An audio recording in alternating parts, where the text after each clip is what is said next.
February 2026 रोजी सायंकाळी सुमारे 8 वाजण्याच्या सुमारास निफाड सिन्नर हायवेवरील दिडोरी गावाजवळ चहाच्या हॉटेलवर मंगळसूत्र चोरीची घटना घडली. हा संपूर्ण प्रकार सीसीटीव्ही कॅमेऱ्यात कैद झाला आहे.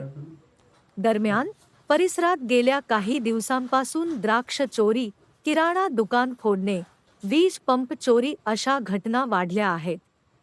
यामुळे नागरिकांमध्ये भीतीचे वातावरण निर्माण झाले असून पोलिसांनी रात्रीची गस्त वाढवावी अशी मागणी ग्रामस्थांनी केली आहे.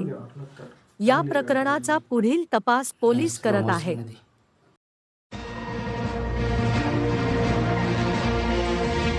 अशाच स्थानिक बातम्यांसाठी आमच्या चॅनलला लाईक, शेअर आणि सबस्क्राईब करा. धन्यवाद.